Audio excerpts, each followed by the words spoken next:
5 decades ago, a chilling crime saga began to unfold in the heart of England's city, Manchester, etching a dark chapter into the pages of British criminal history. This horrifying tale, known as the Moors Murders, was led by two seemingly ordinary individuals, Ian Brady and Myra Hindley, whose shared darkness and mutual fascination with violence led to notorious infamy. Their saga was not one of love or shared aspirations, but a canvas for their mutual fascination with violence that resulted in the tragic loss of 5 innocent children. From 1963 to 1965, the desolate moors surrounding this otherwise bustling city became the silent witnesses to unspeakable atrocities.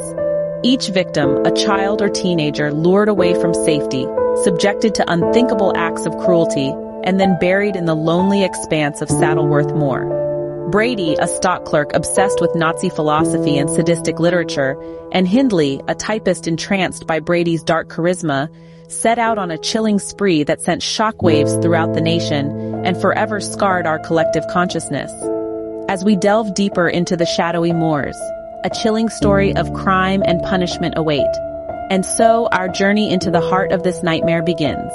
Let us journey back in time, setting our sights on the heartland of England, to Manchester in the 1960s. The city was a pulsating metropolis, a beehive of activity and industry. The optimism of the post-war era was intricately woven with the era's cultural revolution, thereby painting a vibrant yet intricate social tapestry. Beneath lively tableaux, however, were hidden rifts of change and stirrings of unrest. The city was at a crossroads, caught in an ongoing struggle between the steadfast grip of tradition and the irresistible pull of modernity. While the allure of the swinging 60s swept across most of the city, certain corners remained untouched by promises of still bound by the harsh realities of poverty and strife. The moors, a vast and desolate wilderness at the edge of the city, offered a stark contrast to the urban maze. It was a refuge, a place where city dwellers found peace and escape. However, that tranquility was soon to be shattered. Amidst this captivating scenery, the horrendous plot of Brady and Hindley began its ominous unfurling. Let me introduce you to the seemingly ordinary people behind this reign of terror, Ian Brady and Myra Hindley. Ian Brady, who entered this world in Glasgow, Scotland in 1938, was far from an ordinary child. Growing up in a harsh environment, he found himself engrossed in the study of evil and cruelty from an early age, with a particular obsession with the gruesome stories of Nazi atrocities. These experiences and interests of his childhood played significant role in forming him into a man capable of unimaginable cruelty. In contrast, Myra Hindley, who was born in Manchester, England in the year 1942, was known as an intelligent, beautiful, and religious young girl. However, her life took a chilling turn when she crossed paths with Brady. They first met in 1961 while working together at a chemical distribution company. Brady, with his dark charm and intellectual prowess, quickly captured Hindley's interest. The pair discovered a mutual fascination with Nazi ideology and sadomasochistic practices, which would eventually tie them together in the most ominous way. It wasn't a relationship of equals. Brady, the puppet master, skillfully manipulated Hindley, who fell deeply under his dark influence. Partnership was not based on love, but on shared monstrosity. Together, they meticulously planned and enacted the horrific crimes, later known as the Moors Murders. Their relationship was built on shared fantasies of dominance and power. Brady, a man with deeply sadistic tendencies, found in Hindley the perfect partner, one who would not only tolerate but actively indulge in his violent impulses. They were not just any pair. Their bond was fortified in shared bloodlust and a hunger for dominance. They were two individuals who, in another life, could have led ordinary lives. But together, they morphed into a lethal pair, leaving an indelible mark on the annals of British history. Their connection transcended the boundaries of the ordinary, delving into realms of darkness, beyond what most of us could even begin to comprehend.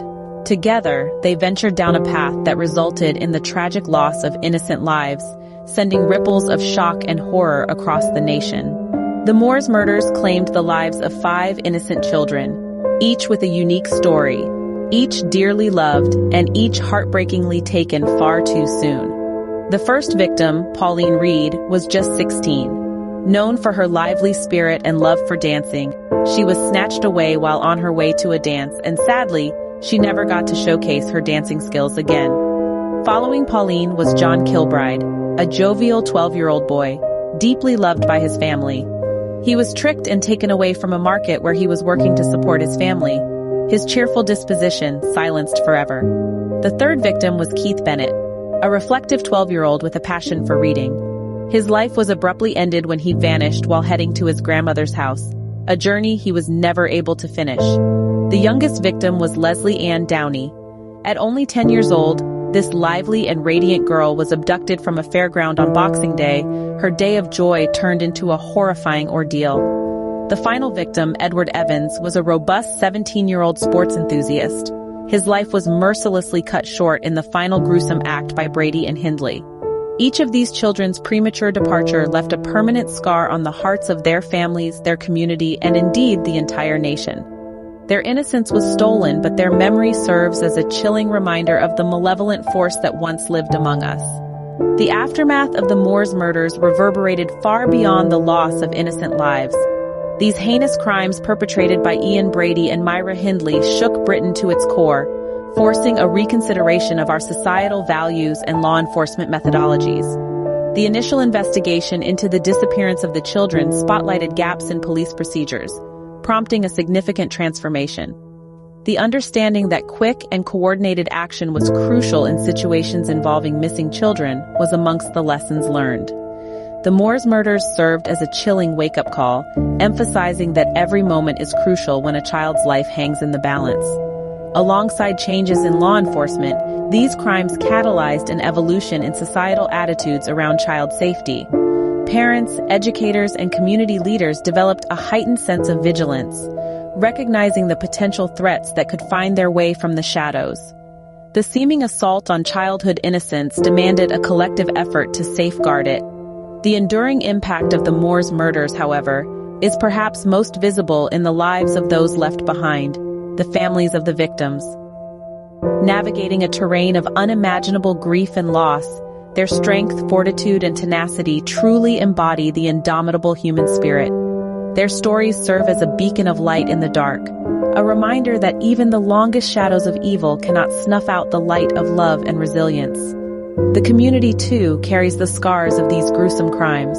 The once serene landscape of Saddleworth Moor has been forever marked as a grim graveyard, a chilling testament to the depths of human depravity. The security and innocence once associated with this place have been shattered, replaced by a stark reminder of our capacity for evil. Yet despite the horror of the Moors murders, the strength and resilience of the affected community shine through. This serves as a powerful testament to our ability to foster compassion, unity, and hope, even in the face of unspeakable evil. The Moors murders have indeed set a profound imprint on popular culture, criminal psychology, and our perception of vigilance and community. The atrocities committed by Ian Brady and Myra Hindley have become cultural touchstones, explored in countless books, films, and documentaries. Each work strives to penetrate the complexities of these killers' minds, pursuing comprehension and response. Furthermore, the case has indelibly shaped criminology, offering priceless perspectives into the psyche of psychopathic murderers and the interplay within lethal partnerships. It has been instrumental in molding investigative procedures and strategies for tackling similar crimes, accentuating the critical role of prompt detection and intervention. Yet, arguably, the most consequential legacy of this case manifests in the powerful lessons it imparts. It underscores that wickedness can dwell in the most commonplace surroundings, and that alertness and community cohesion stand as our strongest bulwarks against such horrors. As we commemorate the victims and contemplate this sorrowful historical episode, it is incumbent upon us to glean wisdom from it, and to forestall such nightmares in the future.